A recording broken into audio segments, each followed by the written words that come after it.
बिस्मिल्लाहिर्रहमानिर्रहीम। अस्सलाम वालेकुम। आपका दोस्त सलमान हैदर। दुआ है परवरदिगार से कि उसने आपको और आपके अहले खाना को अपनी हिफ्ज़ व अमान में रखा। वो फ्रेश खबर यह है कि केपीके असम्बली की भी तहरील की जो 23 तारीख है ना, उसको मुलतवी कर दिया गया, क्योंकि जो आइनी बहरान पैदा करने की कोशिश की जा रही है पंजाब में, तो उसके सिलसिले में केपीके असम्बली की तहरील का जो नोटिफिकेशन है, जो समरी है, उसको नथी कर दिया गया है पंजाब के हालात के साथ। ये पाकिस्तान तहरीक इंसाफ की जानिब से भी इनसाइड कुछ रिपोर्ट्स है जो मैं बिल्कुल फ्रेशली आपके साथ इस वक्त शेयर कर रहा हूँ। तो क्योंकि आज के जो 4 बजे के बाद और फिर रात 12 बजे तक ये जो 8 घंटे हैं, ये हुकूमत के लिए बहुत ज़्यादा मुश्किल है, मरकज़ी हुकूमत के लिए बहुत ज़्यादा मुश्किल है, और हुकूमत के घबराने का भी वक्त हुआ जाता है, क्योंकि एक असम्बली का इन्होंने प्रेशर डालना नहीं है, दोनों असम्बलियों का पीटीआई इकट्ठे प्रेशर डालना चाहती है।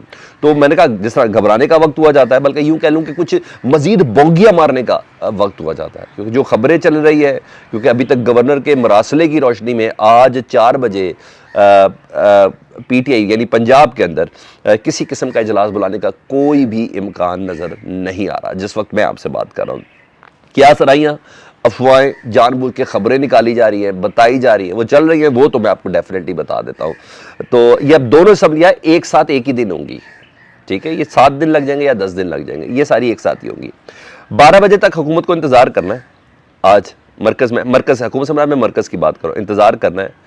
और ये खबरें चला रहे कि हमने नोटिफिकेशन दूसरा तैयार किया हुआ है, सिर्फ सर्कुलेट करना बाकी है, और उस नोटिफिकेशन है वज़ीर आला को डी नोटिफाई करने का कि उन्होंने गवर्नर के मरासले की रोशनी में एतमाद का वोट लेने के लिए सेशन नया नहीं बुलाया। अच्छा जी, ये भी हो गया।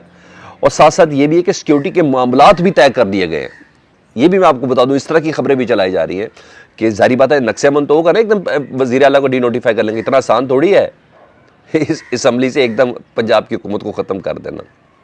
वही प्रेशर पुशर डालना है, इन्होंने करना क्या है, अल्टीमेटली जाना बड़े घर के अंदर ही ये फैसला। तो जारी बात है, राना सनाउल्लाह साहब भी कल से लाहौर में थे, और नक्शे अमन हुआ तो डेफिनेटली वफाक मदद करेगी, तो वफाक में से मदद करेगी तो पंजाब पुलिस तो आने से रही, तो कौन करेंगे, वो रेंजर्स वगैरह करेंगे। तो इस तरीके से भी खबरें चला रही कि रेंजर्स को भी अलर्ट कर देंगे, क्योंकि उनको वज़ीर आला हाउस में सीएम कल खुद ही बता चुके हैं, सीएम ऑफिस में दाखिल नहीं होने देंगे, ऑफिस उनका सीज कर देंगे। तो रोकने के लिए रेंजर्स के लिए कुछ करेंगे। मैंने कहा बोंगिया ही मारेंगे, जो मारेंगे बोंगिया मारेंगे। अच्छा जी, उसके बाद स्पीकर के पास भी प्लान ए बी सी ये तमाम मौजूद है। और फिर बोल रहा हूँ, अल्टीमेटली सारा का सारा मामला जाना अदालतों में है, और जब अदालतों से फैसला होगा तो डेफिनेटली इनके पास है तो कुछ नहीं, तो पंजाब असम्बली तहलील होनी है, तो साथ ही केपीके असम्बली तहलील होनी है। ज़्यादा से ज़्यादा ये 23 से 7 दिन और चला जाएगा या 10 दिन और चला जाएगा, इससे ज़्यादा नहीं जा सकता। उधर चौधरी परवेज़ इलाही साहब का जो रात को एक मीटिंग हुई आम तरीन, मैंने आपको सुबह की वीडियो में बता दिया था कि इमरान खान को अब हर एक से ख़तरा हो सकता है। अब मुस्लिम लीग काफ से किसी किस्म का कोई ख़तरा नहीं है, क्योंकि जिस चीज़ को बुनियाद बना के ब्लैकमेल किया जा रहा था, जनरल बाजवा वाला मामला बहुत पीछे चला गया। वो मामला तकरीबन हल होने के करीब है, पहला सेशन हो चुका है। वो थी सीट एडजस्टमेंट। मैंने बहुत पहले आपको बताया कि मुस्लिम लीग काफ जो थोड़ी रिलैक्सेशन दिखा रही है ना, वो है सीट एडजस्टमेंट के ऊपर। मुस्तकबिल भी तो देखना है ना, आगे इनकी 5 सीटें जो थी और इधर की जो 10 सीटें थी, मरकज़ की 5 और इधर की 10 सीटें थी, वो किसकी मरहून मिन्नत थी? पीटीआई के साथ ही 2018 की सीट एडजस्टमेंट थी ना, तो नून लीग से तो कोई सीट एडजस्टमेंट नहीं होनी थी। तो 45 से 50 सीटों का ये मामला है जी। मैंने उस वक्त भी बोला था कि इस पे परवेज़ इलाही साहब फोकस करे। गुड कॉप बैड कॉप वाली पोजीशन चल रही है ना, परवेज़ इलाही बैड कॉप बनते हैं, मोनस इलाही गुड कॉप बनते हैं।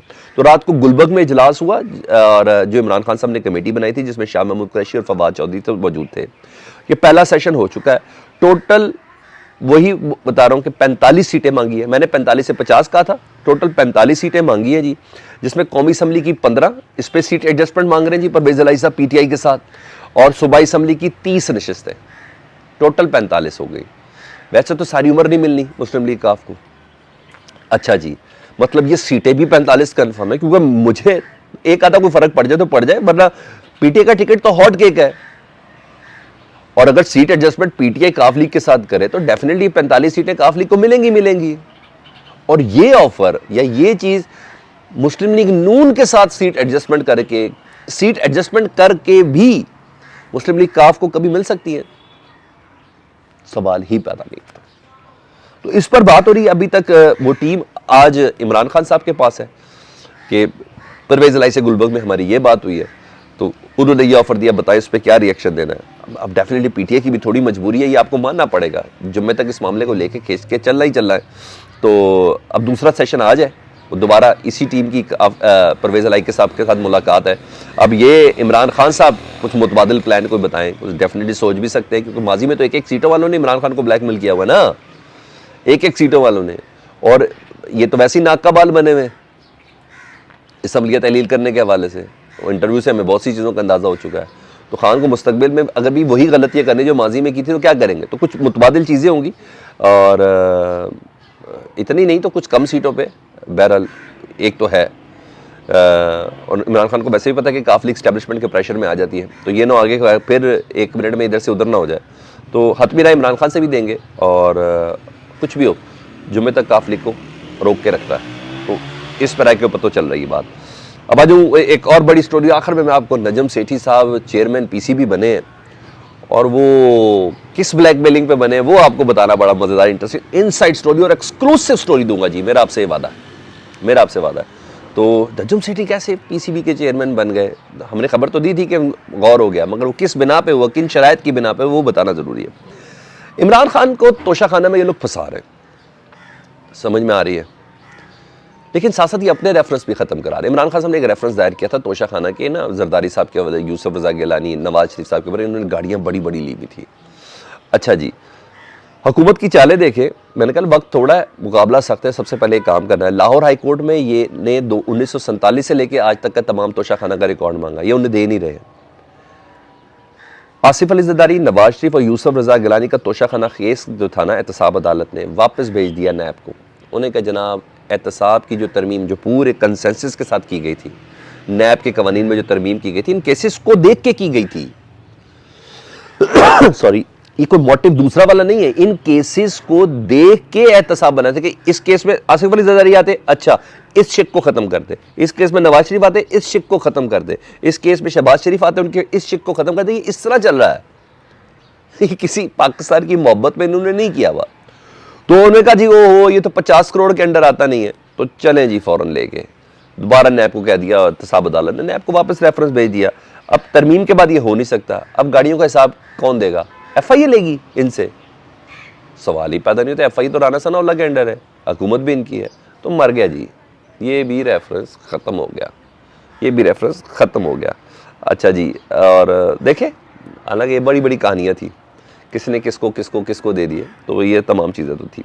अब आज ज़रा नजम सेठी वाले मामले में, वो बड़ी ज़बरदस्त चीज़ है जी। नजम सेठी साहब का ना नोटिफिकेशन जारी हो गया जी, पीसीबी के चेयरमैन वो लग गए, रमीज़ राजा साहब अब फारिग हो गए।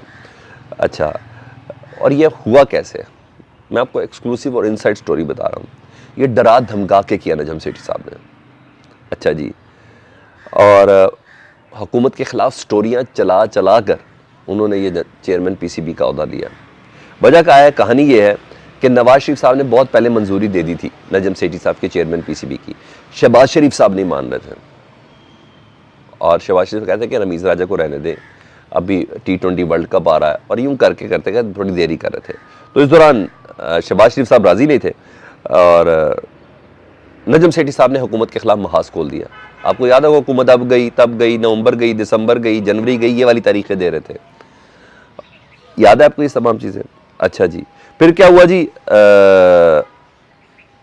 फिर यस हो गई हुकूमत की नजम सेठी साहब से, फिर आना शुरू हो गया जी, इमरान खान को इस्टेब्लिशमेंट नहीं छोड़ेगी, इमरान खान को इस्टेब्लिशमेंट कभी माफ़ नहीं करेगी, इसम्बलिया तहलील करने के 15 दिन बाद या 30 दिन बाद इमरान खान जेल में होंगे, इमरान खान नाअहल होंगे, बस फ़ौरन रुख बदल गया। उन्हें कहा लो चिड़िया कैश हो गई, और वो जो चढ़ाई थी जो इमरान खान की तरफ हो गई, और फिर नजम सेठी साहब पीसीबी के चेयरमैन बन गए। ये थी असल कहानी, इतनी सी बात है। लेट्स सी, देखें क्या होता है। अपना बहुत ज़्यादा ख्याल रखें, फीडबैक से मुतल्लिक आगाह कीजिएगा।